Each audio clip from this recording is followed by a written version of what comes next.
عن البراء بن عازب رضي الله عنهما قال أمرنا رسول الله صلى الله عليه وسلم ب7 ونهانا عن 7. أمرنا بعيادة المريض واتباع الجنائز وتشميت العاطس وإبرار القسم أو المقسم ونصر المظلوم وإجابة الداعي وإفشاء السلام.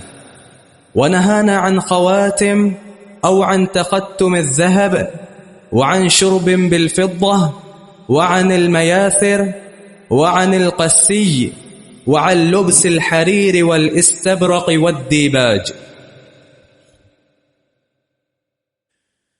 سیدنا براء بن عازب رضی اللہ عنہ روایت فرماتے ہیں امرنا رسول اللہ صلی اللہ علیہ وسلم ب7 ونہانا عن 7. رسول کریم صلی اللہ علیہ وسلم نے ہمیں 7 چیزوں کا حکم دیا اور 7 چیزوں سے روکا. تو اس حدیث کا مضمون 7 امور جنہیں اختیار کرنے کا آپ نے حکم دیا اور 7 امور جن سے بچنے کا اور اجتناب کرنے کا آپ نے حکم دیا. تو جس چیز سے آپ روکیں اس سے اجتناب کرنا ضروری اور جو آپ حکم دیں اسے اختیار کرنا ضروری. اور یہ بات قرآن نے سمجھائی ہے ما آتاکم الرسول فخذوہ وما نہاکم عنہ فانتہوا، کہ جو چیز رسول دے اسے لے لو لازمی طور پہ، اور جس چیز سے روکے اس سے بعد آ جاؤ اور لازماً بعد آ جاؤ. وہ 7 امور کیا ہیں؟ امرنا بعیادت المریض، نبی علیہ السلام نے ہمیں بیمار مریض کی عیادت کا حکم دیا. کوئی بھائی آپ کا بیمار ہو تو اس کی عیادت کو جاؤ. حدیث میں آتا ہے کہ جب تک آپ عیادت میں رہیں گے، گھر سے نکلے وہاں پہنچے عیادت کی پھر وہاں سے نکلے اپنے گھر لوٹے، اس وقت تک آپ جنت کے باغیچوں میں، اتنا اس کا اجر. باتباع الجنائز، اور جنازے کے پیچھے چلنا، یعنی کوئی بھائی فوت ہو جائے اس کے جنازے کے لیے جانا اور اس کی تدفین کے لیے جانا. نبی علیہ السلام کی حدیث ہے من صلی علی اخیہ فلہ قیراط، جو اپنے بھائی کا جنازہ پڑھ لے اس کو 1 قیراط اجر ملے گا، اور جو اس کے دفن میں شریک ہو اس کو 2 قیراط. اس کے راوی ابو ہریرہ رضی اللہ عنہ فرماتے ہیں کہ اصغر القیراط مثل احد، سب سے چھوٹا قیراط احد پہاڑ کے برابر ہوتا. صحیح مسلم کی حدیث ہے، جب یہ حدیث بیان کر رہے تھے تو عبداللہ بن عمر بھی وہاں موجود تھے. انہوں نے کہا کہ اعلم ما تحدث یا ابا ہریرہ، ابو ہریرہ ذرا سوچ کے روایت کرو، یہ کیا بیان کر رہے؟ اتنا چھوٹا سا عمل، اتنا بڑا اجر.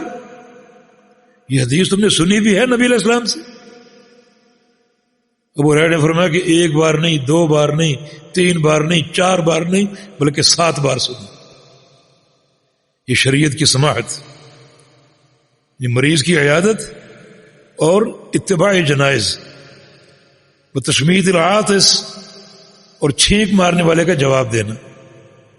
من عاطس فحمد اللہ، چھینک مارے اور الحمدللہ کہا، اس کو جواب دینا یرحمک اللہ، کہ اللہ تعالیٰ آپ پر رحم فرمائے. یعنی یہ آداب صرف دین اسلام میں. باقی آپ ملتوں پر دیکھیں وہ چھینکتے ہیں منہ پھاڑ کر، اور کوئی آداب کا خیال نہیں، اور نہ کوئی دعا اور نہ کوئی ایسا کوئی ذکر.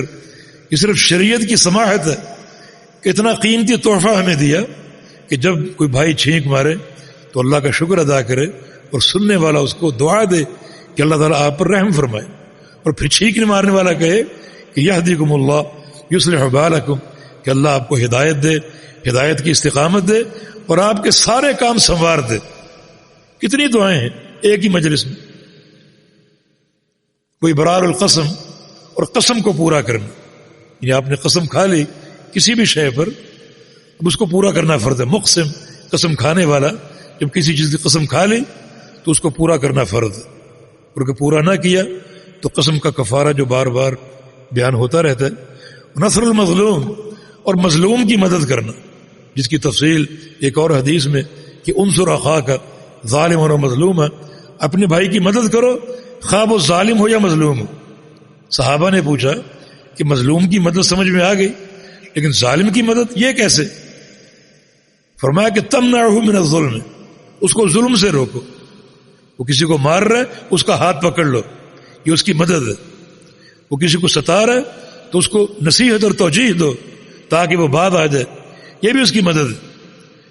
اس کو ظلم سے بچاؤ گے اور یہ بڑی مدد ہے، کیونکہ ظالم ان الظلم ظلمات یوم القیامہ، جو ظلم کرتے ہیں انہیں قیامت کو اندھیرے دیے جائیں گے، اندھیروں میں دھکیل دیے جائیں، ان کی منازل اندھیروں میں ہوں گی. نبی علیہ السلام کے الفاظ ہیں حدیث کے کہ اللہ ظالم کو ڈھیل دیتا ہے لیکن اذا اخذہ لم یفلت، جب پکڑے گا پھر اس کو چھوڑے گا نہیں.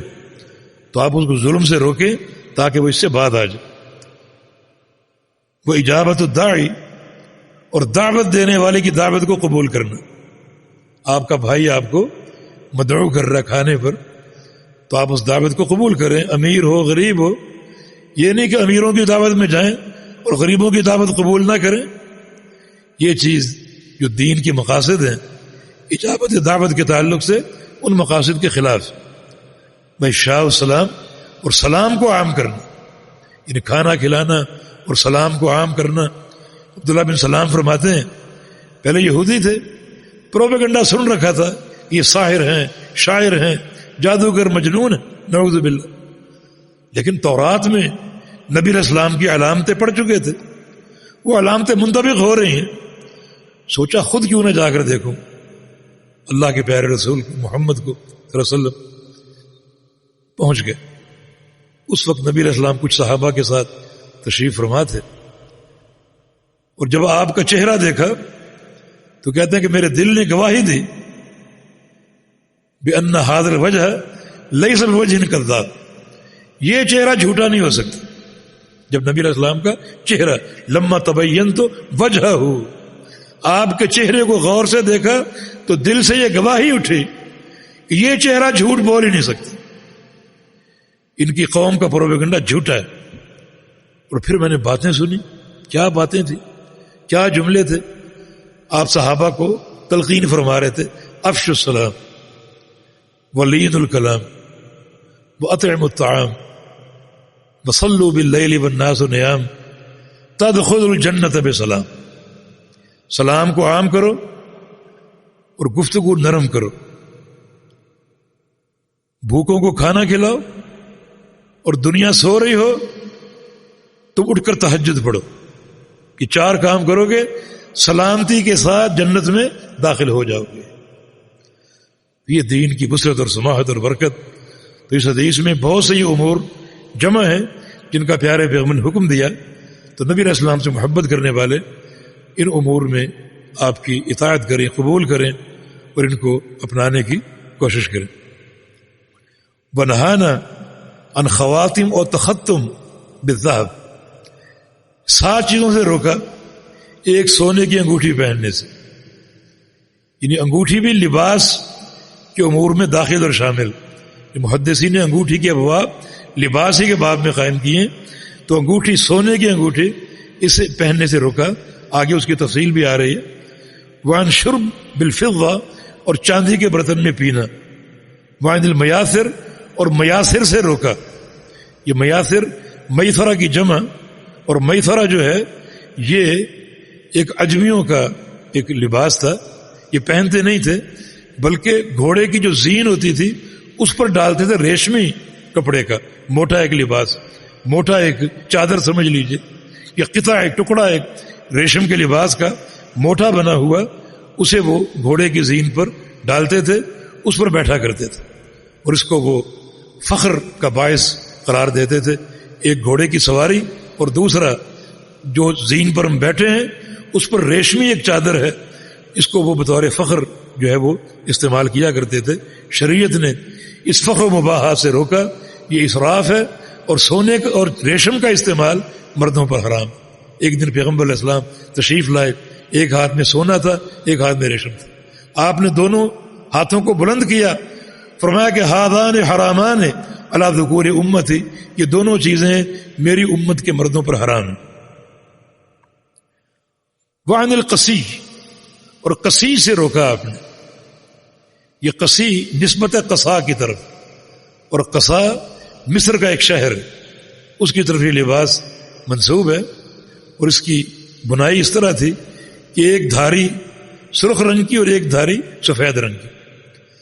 تو چونکہ سرخ لباس میں کراہت ہے تو نبی علیہ السلام نے جو ہے وہ اس سے روکا کہ یعنی یہ چیز کراہت کے زمرے میں آتی ہے، ویسے حرام نہیں ہے، کیونکہ پیارے پیغمبر سے بھی اس لباس کا استعمال جو ہے وہ ثابت۔